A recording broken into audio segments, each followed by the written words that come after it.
अस्सलाम वालेकुम वरहमतुल्लाहि वबरकातुहू। मेरा नाम आसिफ है। मैं रिन्यूएबल एनर्जी इंजीनियर हूँ। बाय बॉर्न मैं मुसलमान हूँ और अल्हम्दुलिल्लाह बाय रिसर्च भी मैं मुसलमान हूँ। कुछ वीकनेसेस आई थी कुछ सालों पहले, वो मुझे इत्तेफाक हुआ पढ़ने का यूके के अंदर, और वहाँ पे मैं अपना माइंड जो है वो क्लियर करके गया था, क्योंकि अगर मैं यूके में पैदा होता तो हो सकता है मैं क्रिश्चियन होता। तो यूके गया और वहाँ पर क्रिश्चियंस पे भी मिला और डिफरेंट रिलीजन लोगों से भी मिला, और नॉटिंघम इस्लाम इंफॉर्मेशन पॉइंट के थ्रू मैंने दावत भी दी, उनसे मिला। और जिस तरह से डिबेट्स हुई, आपकी बुक्स हैं, अहमद दीदात की बुक्स हैं, उन्होंने बहुत हेल्पफुल की। और जब क्रिश्चियंस और डिफरेंट थे वो बेबस रह गए, तो मुझे मेरा यकीन और पुख्ता हो गया कि इस्लाम और कुरान के अलावा और कोई मज़हब हक नहीं है, यही सिर्फ हक है ताकि क़यामत तक, क्योंकि उनकी बेबसी देखी मैं नहीं देखी वहीं पर।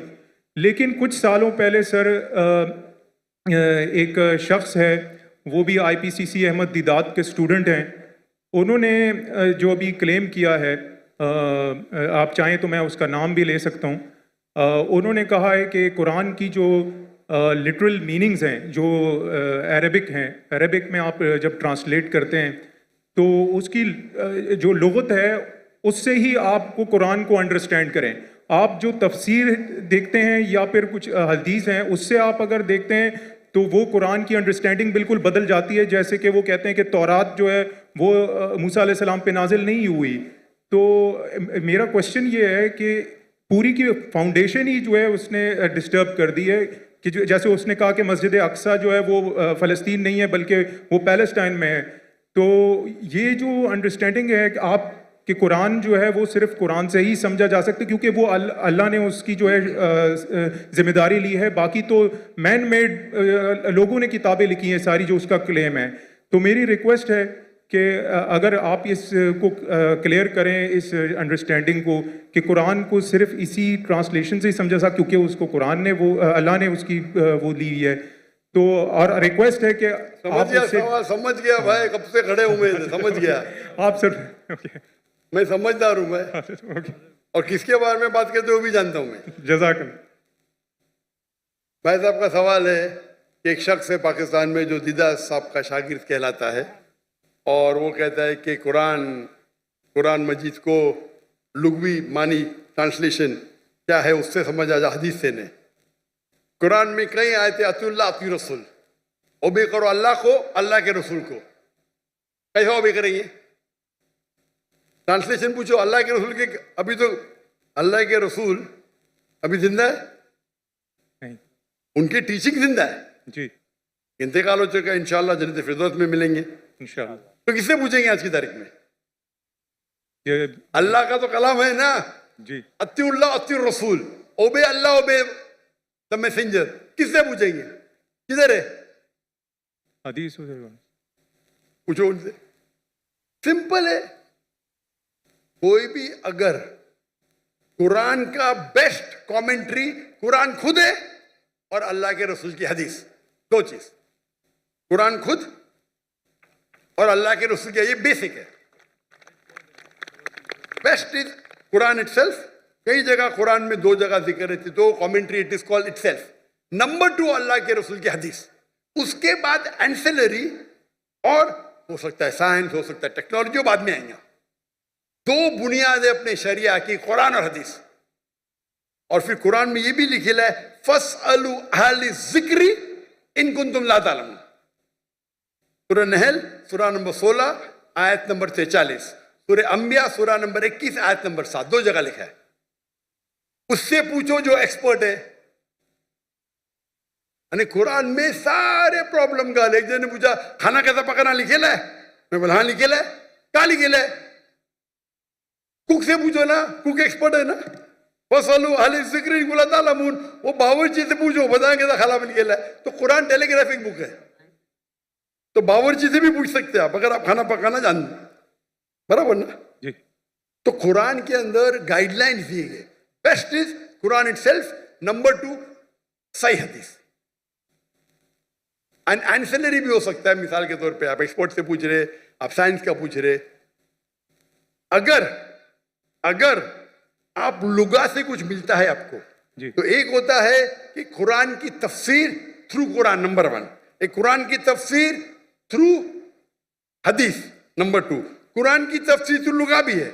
अगर आपको कुछ लुगवी मानी मिलती है और अगर वो दूसरे कोई कुरान के आयत से नहीं टकराती है और सही हदीस से नहीं टकराती, तो आप उसका इस्तेमाल कर सकते हैं। समझे? समझे ना? जी जी। क्योंकि कई बार एक अरबी लफ्ज के 3 मानी 4 मानी होते हैं, तो पहले आपको तहकीक करने पड़ेगा इसके बारे में कुरान में और कहाँ लिखा गया है। मिल गया, हदीस से मिल गया, फिर लुगा देखो, अच्छा ये कुरान में 4 मानी है, ये 2 कुरान से मिलते, हदीस से मिलते, बाकी 2 नहीं मिलते, बाकी 2 को निकाल दो। आप समझे? जी लेकिन अगर नहीं टकराती है तो आप इस्तेमाल कर सकते हैं। अगर जी। नहीं कुरान और सही हदीस से नहीं टकराती है, जी अगर टकर ऑर्डर रहता है, there is order, number 1 is Quran, फिर हदीस है, फिर बाद में अपना आपका लॉजिक है। लॉजिक ऊपर नहीं आता है, लॉजिक नीचे, उर्फ है, कस्टम्स है। तो फिक के अंदर उसूल है, ये उसूल के डिफरेंस होने की वजह से थोड़ा इख्तिलाफ है, उसके ऊपर भी मैं डिटेल में जाऊंगा नहीं। जी। लेकिन लुगा का इंपॉर्टेंस है, टॉप पे नहीं है, टॉप पे नहीं है, नीचे। आप समझे ना? जी जी। अगर हदीस से साबित हो गया क्या ये कुरान के मानी ये है, तो हदीस है फाइनल, बट सही हदीस होना चाहिए। मिसाल के तौर पे सबसे पहली आयत जो नाजिल हुई, पहले 2 आयत, इकरा बिस्मि रब्बिकल्लज़ी खलक खलकल इंसान मिन अलक, और इकरा की सूरा नंबर 96 वर्स 1 और 2, पढ़ो अल्लाह के नाम से जिसने पैदा किया एक खून के लोथड़े से, लीच। अभी साइंस आज कहती है खून के लोथड़े से तो इंसान बना ही नहीं, उसका मतलब कुरान में गलती है, नउज़-बिल्लाह, अल्लाह। और बहुत से लोग एतराज देते आपके पहली 2 आयत में ही गलती है, क्योंकि पहले लोग समझते थे, ग्रीक लोग, कि इंसान खून के लोथड़े से बना है। अभी आप जब तहकीक करेंगे तो अलाका के मानी 3 होते हैं, खून का लोथड़ा, लीच, लोच जैसा, leech like substance, and something which clings, 3 मानी होते हैं। खून का लोथड़ा, लीच लाइक सब्सटेंस, लीच को क्या बोलते हैं उर्दू में? लोच। लीच को क्या बोलते हैं उर्दू में? जोंक। जोंक, जोंक, जोंक, जोंक। और तीसरा है समथिंग विच क्लिंग, जो लटकता है।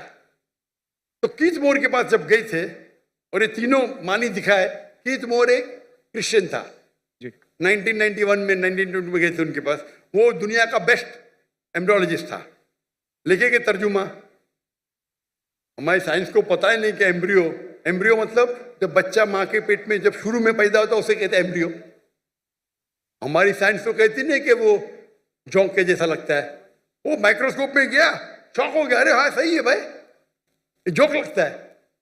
तो इसमें मानी कौन सी है? अभी अलका की क्या मानी है? जोंक। समझ गए? बाद में उससे पूछे बाकी के बारे में क्या है? नहीं भाई, बच्चा लटकता भी है तो दोनों सही है।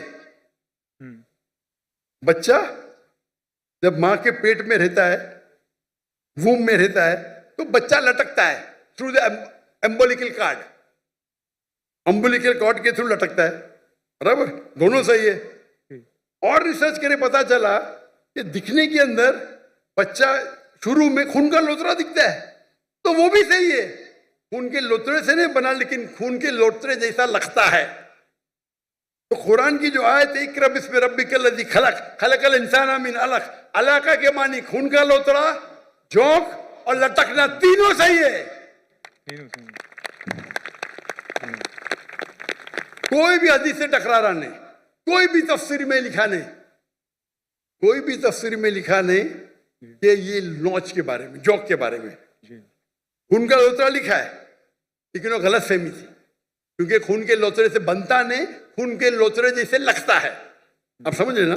तो इस वक्त आप लुगा का इस्तेमाल करें, अच्छी बात है, लेकिन वो लुगा अगर कुरान की दूसरी आयत से टकराता है या हदीस से टकराता है तो उसको छोड़ देने का। आप समझ रहे ना? जी जी। तो लुगा की अपनी उसका दर्जा है लेकिन नीचे है। तो अगर आप उसूल को जाने, उसूल को जाने ने और अपने फतवे देने लगे तो हालत ही होएगा। और उम्मत को अगर बेसिक नॉलेज है दीन की, कोई भी आलिम आपको कोई भी घुमाएगा नहीं आलिम। अगर आपको पता है दीन के बारे में, वल्लाही कोई भी आलिम घुमा नहीं सकते आपको।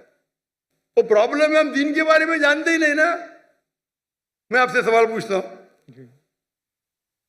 अगर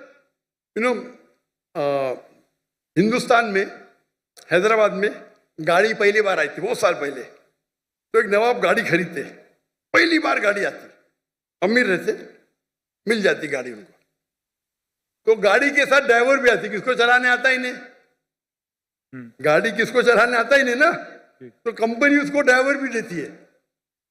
तो नवाब साहब बोलते मेरी बीवी को शॉपिंग जाने के, गाड़ी को बाहर निकालो, तो ड्राइवर बोलते नवाब साहब गाड़ी खराब हो गई, अब भी सही करो। तो बोले सही करने के लिए 10 किलो घी चाहिए, 20 किलो राइस चाहिए, बासमती राइस, और 30 किलो शक्कर। तो नवाब साहब उसको 20 किलो घी देते, 30 किलो बासमती राइस और 30 किलो शक्कर देते, और गाड़ी चलने लगती। मैं आपको पूछता हूं, आज आपका ड्राइवर बोला मुझे गाड़ी सही करने के लिए 20 किलो असल घी चाहिए, 30 किलो बासमती राइस चाहिए और 30 किलो शक्कर चाहिए, देंगे उसको? Of course not. क्या करेंगे? लात मार के भगाएंगे ना, क्योंकि आप गाड़ी के बारे में जानते हैं, आप दीन के बारे में नहीं जानते। तो ये मुसलमान का जाल है। आप दीन के बारे में जान लेंगे तो कौन आपको घी नहीं पूछेगा। आप समझे ना? कल मेरे बेटे ने तकरीर की थी उर्दू में, क्या कुरान को समझ के पढ़ना जरूरी है? हो सकता है कि ये एग्जाम्पल उन्हें दिया होगा कल की तकरीर में, दिए ना, माशाल्लाह आप थे जी। तो वो प्रॉब्लम है, हम अगर दीन के बारे, अगर कोई एकदम पेचीदा सवाल है फिक का, तो जाके पूछो। ये बेसिक क्या पूछने का, हमारा फर्ज है। अगर कोई फिक के बारे में तो जाओ मौलाना के पास, अच्छी बात है। ये बेसिक चीज के बारे में क्या, आप समझ रहे ना? तो if you know the basic knowledge को ना मैं घुमाएगा नहीं, तो कुरान को समझ के पढ़ो। अल्हम्दुलिल्लाह जहाँ तकलीफ आती है नुज़ुल कुरान, तो क्या आलिम से बहुत ज़रूरी है, लेकिन ये बेसिक किस तरीके से कुरान और हदीस पे अमल करना चाहिए, तो हर मुसलमान अगर सीखे, ये हमारे राह निजात की किताब है, तो इंशाअल्लाह हम इस दुनिया में सफल रहेंगे, आखिरत में भी। जज़ाकल्लाह।